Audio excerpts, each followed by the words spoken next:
Episode 3, here we go. In case you missed it last time, or if you're just now tuning into the series, we ended in the Shetland Islands after crossing the entire Atlantic in a Bonanza. And from there, I said I could either head east into Norway, or head south and explore the rest of the UK. And as you've probably been able to figure out by the title, Norway, here we come.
About 3 hours into the flight, I had a bit of a problem looming out in front of me. There was a huge area of moderate to heavy rain showers. I was not getting around it by any stretch. There wasn't any lightning associated with it, but it did not look friendly. I also found the situation very interesting because it felt a whole lot like trying to avoid weather in real life too, except obviously in real life you have a little bit more to worry about. So the way I saw it, I had two options. I could either turn around and run the risk of getting critically low on fuel going back to where I came from. Keep in mind I'm still over the ocean. Or I could punch through it.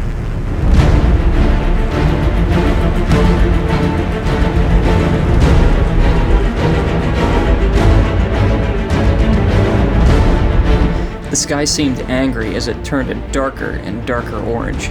It was as though it was Mother Nature reminding me who was really in control here.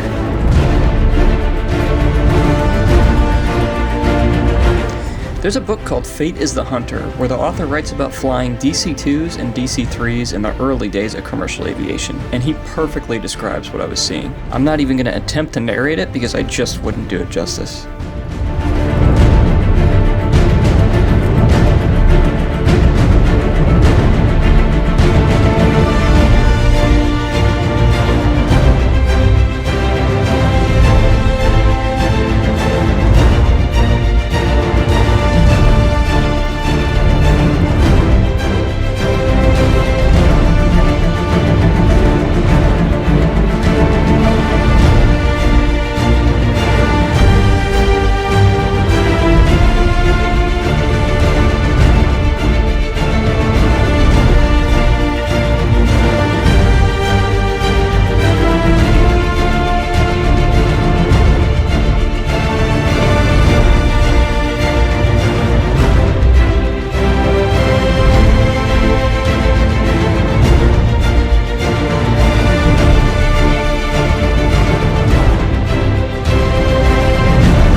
As the sun set, the sky slowly slipped into darkness. In that same book, the author describes flying in the clouds at night as flying through a bottle of the blackest, thickest ink imaginable.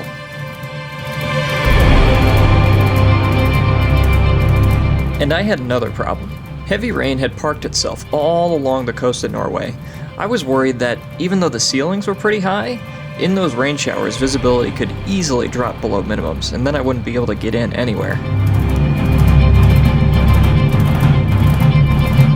And then, in a relieving moment, which I'm sure a lot of other pilots will be familiar with, the runway revealed itself out in front of me.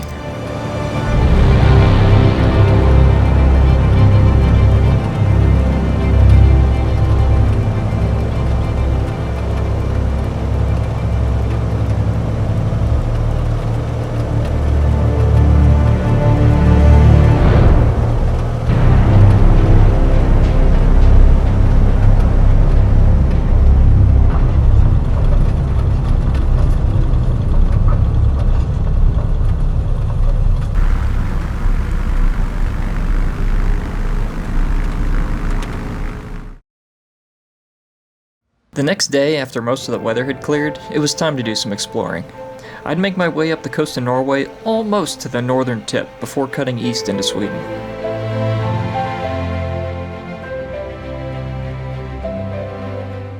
The overcast cloud layer that the rain had left from the night before made this place look like it was from a different planet.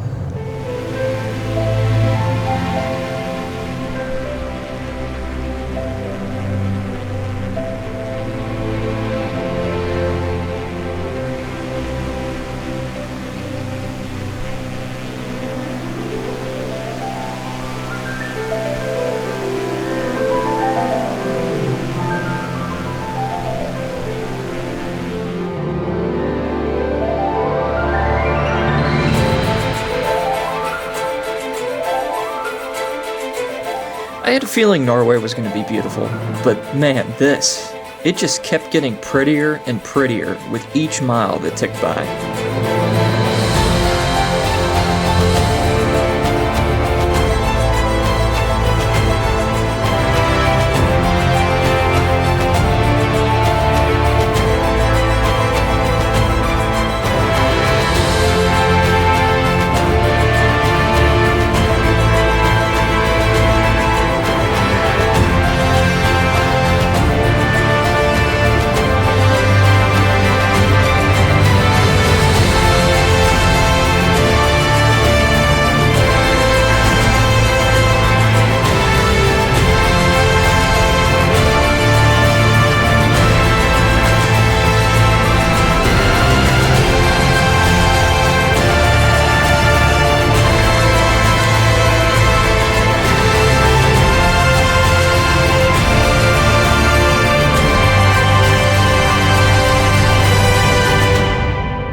This game never ceases to amaze me. I mean, just look at this time-lapse I made of the sunset.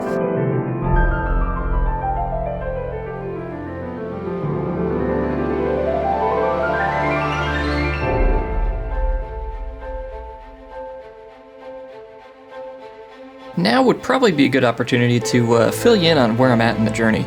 All those shots you just saw were from the first 100 miles or so, and right now you're seeing the airplane parked in Haukasen. Man, is there a long way to go. From Haukasen, I continued about 600 miles up the coast and stopped at 4 airports along the way. Now you might be thinking, isn't this guy trying to fly around the world? Like, doesn't he know it'll take like a year to make it at this rate? Well, yes, and I wouldn't have it any other way.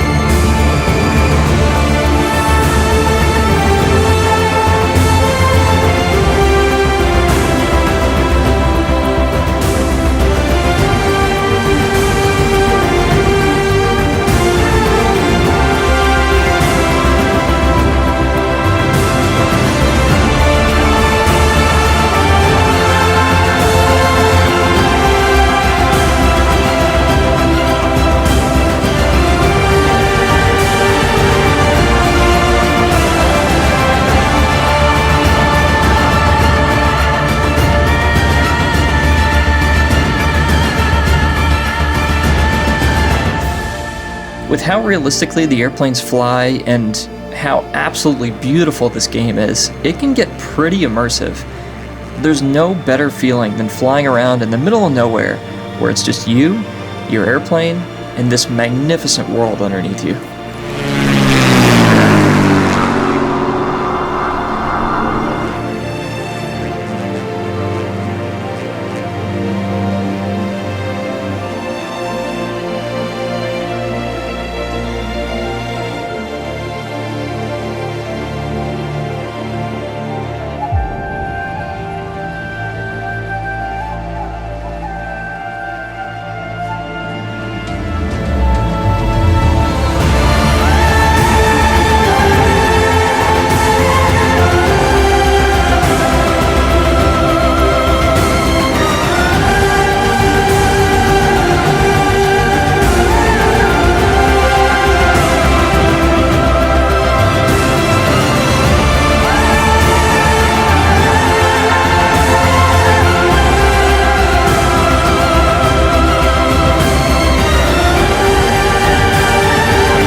It seemed as though the farther I flew up the coast, the more magnificent this part of the world became.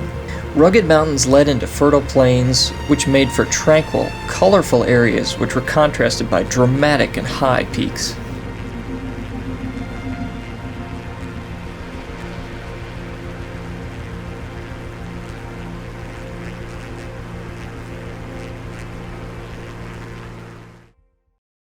After exploring the Lofoten Islands, I headed northwest to Langnes Airport to refuel and then hop over the mountains into Sweden. And meanwhile, just like we saw earlier in the video, the weather was starting to become a factor again.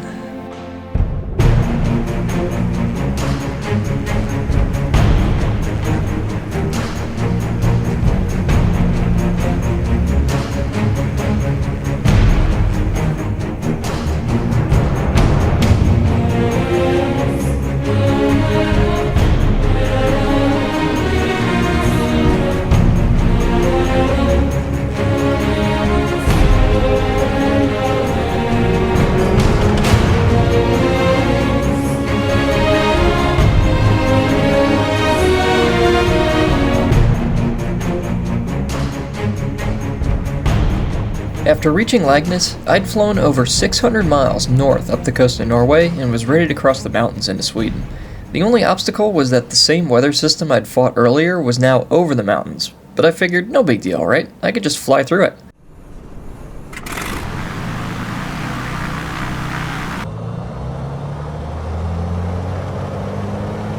Or so I thought. Now, if you're a real-world pilot watching this, you may have already found a problem with what I just said. And if not, you'll see why in just a second.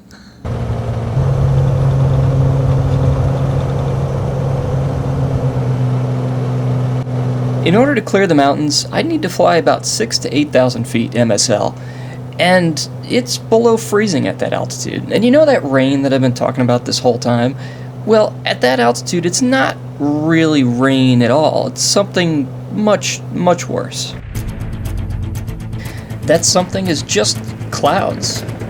But when it's below freezing out and you're flying through those, you get ice. Myself, being the genius that I was, devised a plan. I would simply climb above the clouds, or climb to a point where it was so cold that ice couldn't form at all. After all, these clouds couldn't be that thick, could they? I reached 9,500 feet, and I wasn't even close to breaking out. I mean, I couldn't even see any light breaking through the tops of the clouds.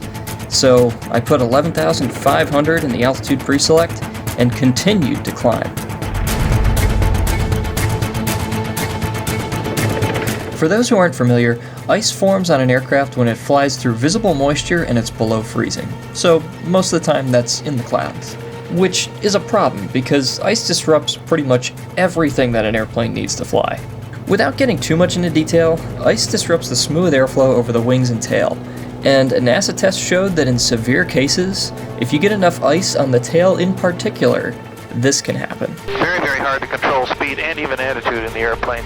Force is going up as high as probably around 80 pounds randomly, and I can't add any more power to it at this point.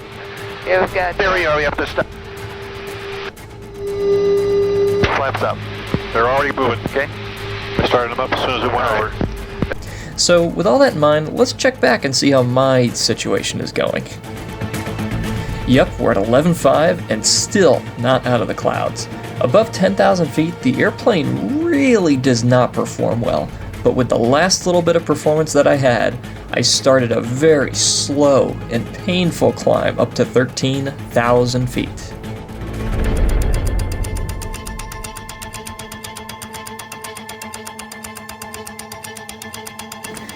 And then I found myself at 12,300 feet and could climb no further. With the increased weight, drag, and disruption of airflow from the ice, 12.3 was as good as I was going to get. In fact, I actually started to descend. Any further reduction in airspeed or increase in AOA could induce a stall. So there I was, at 12,000 feet, couldn't climb out of it, couldn't descend out of it. I was stuck in the ice. At this point, the windows had all frosted over, so I figured it was about time to take a look outside. And when I did, this is what I saw.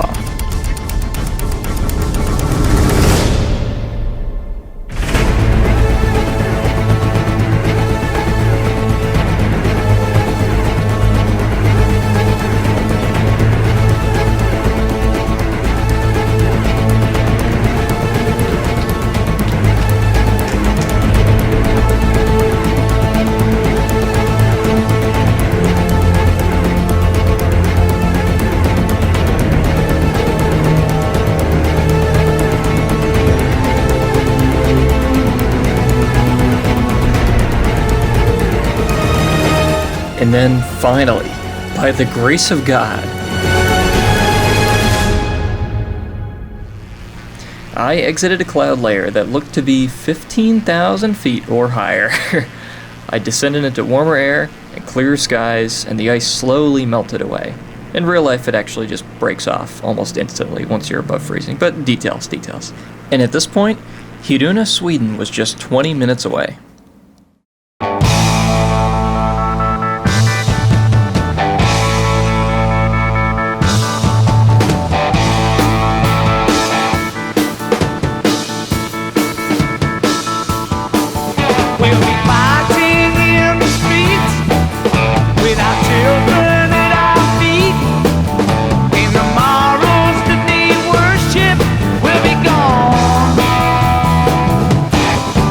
Turns out, Kiruna is home to one of the largest underground iron ore mines in the world.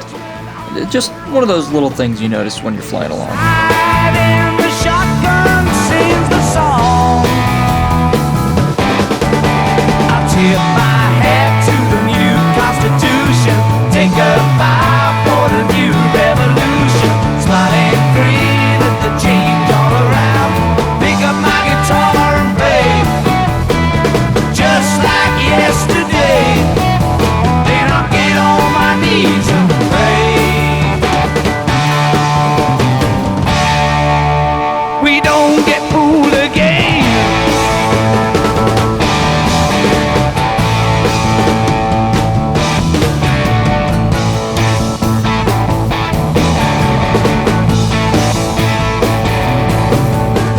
Alright, I did not expect this video to take this long. I mean, we haven't even explored Sweden and we're already 20 minutes in. So with that, it's time to end.